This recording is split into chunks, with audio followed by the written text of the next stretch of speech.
guys? Today I have a review for you of the 5KU Replica Surefire Suppressor. This is the 7.62 version, so it is going to be longer than your 5.56 version would be. So keep that in mind kind of when you're watching this. Starting up here, I guess we'll start with the trademarks. Right here it says Special Force Equipment, part number, manufacturing number, NSN number, SOCOM 762 SS, and then Cal 762 millimeter. Right here you have kind of a dagger with your two arrows, and then it says Deo Presso Liber or Liber. I'm not exactly sure how to pronounce that, but anyway, that's what's on there. That is not accurate as to how the real Surefire Suppressor would come.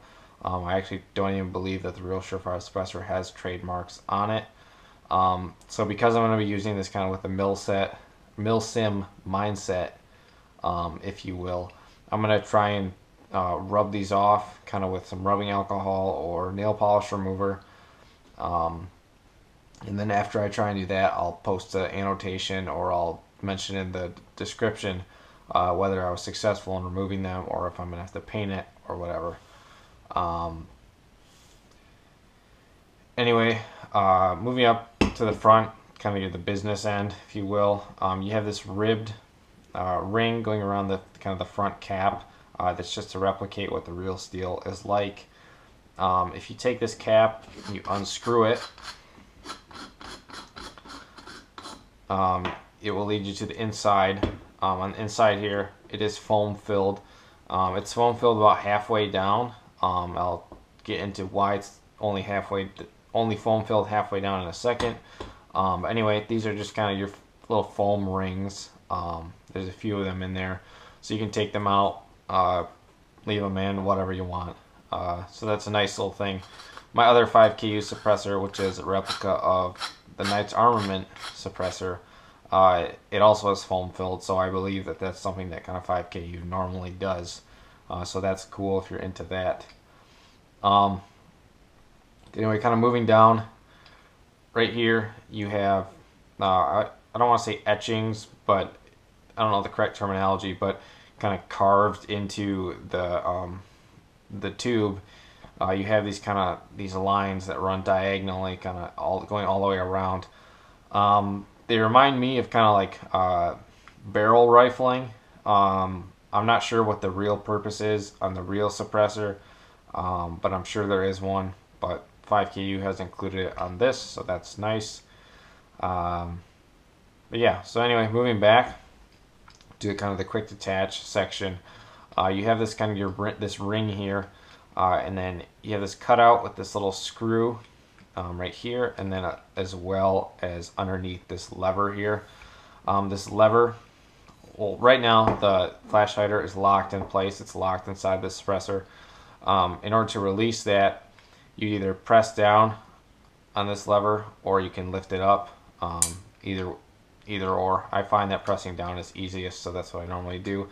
Pressing that down and then twisting will kind of shift that over, this little screw piece, as you can see, and then that will release the Flashhider.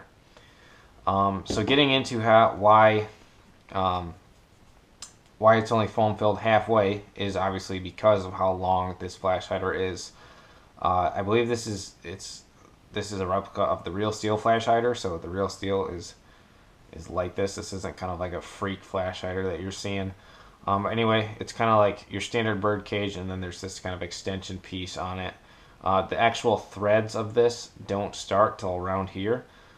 So when you're putting this on the barrel of your gun, I'll use my finger, it's gonna kind of go over the outer barrel, and then it's gonna screw onto the actual threads.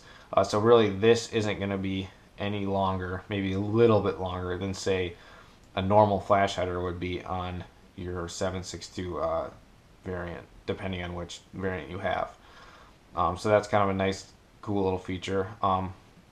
Because of that, because this is sliding so far into the actual suppressor itself, you're actually only adding about 4.5, 5 inches or so of suppressor length off the end of your barrel.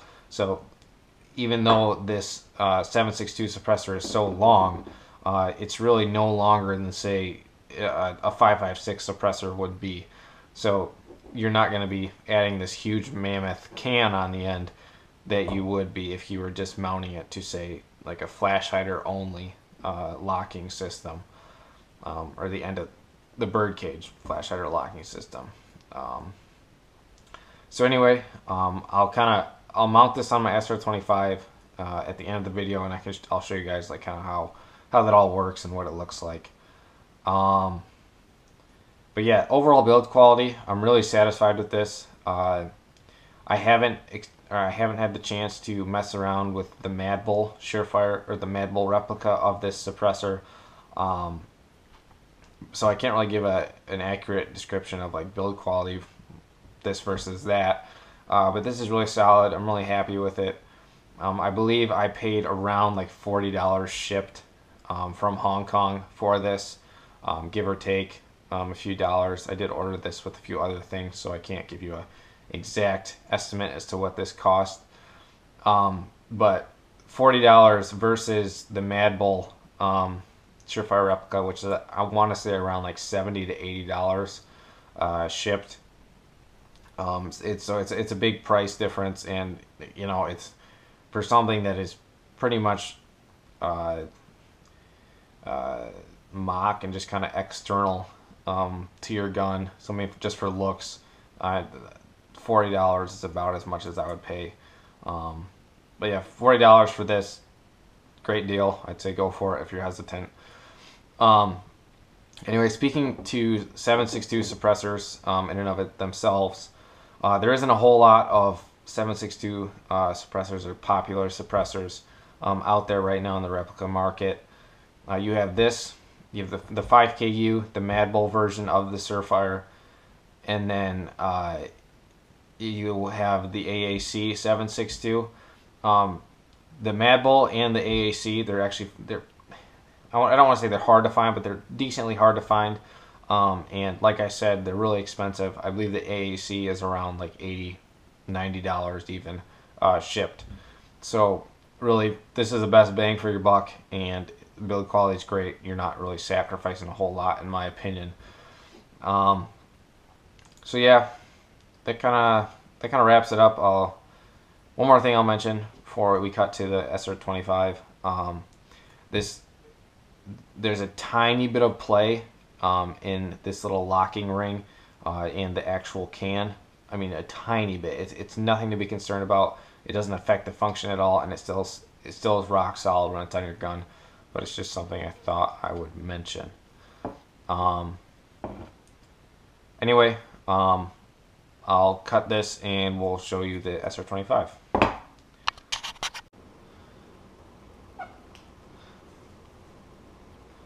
Alright, so here I'll kind of show you what I was talking about earlier about how this slides over the barrel, and just kind of give you a length estimate. So this is in comparison to maybe a normal Flashhider would come out to like here. This is literally giving you maybe a ½ inch of extra distance or extra length. So if that's something that bothers you, it really shouldn't, but anyway. So screwing this on, it screws on like any other Flashhider, and then this is going to slide right onto there. There is a certain way that this needs to go on. There's actually, right now it won't go on completely, but if I twist this, then it'll, once it gets to a certain point, it'll go in place as to how it should. And then you're able to take this locking ring and twist it, and it's in place, it's locked, and it's sturdy, it's not going anywhere. So anyway, something real quick I'll mention, I didn't talk about it in the previous section, is the weight of this. Obviously this is a metal flashlight, or metal suppressor, excuse me, and it is fairly big, so it is going to be adding a little bit more weight to your front end, so keep that in mind if you don't want that or like that. But honestly, in my opinion, you're running a 7.62 platform. They're generally heavier than the 5.56, so I mean, honestly, for my replica at least, I'm really not too concerned with weight because it already weighs a whole lot, and it's just something I just kind of deal with or bear with or what have you. So anyway, I'll lay this out, just kind of show you what it looks like.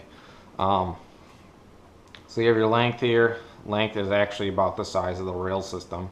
So that will just give you kind of a rough estimate as to how long it is. But yeah, this is how I run my gun.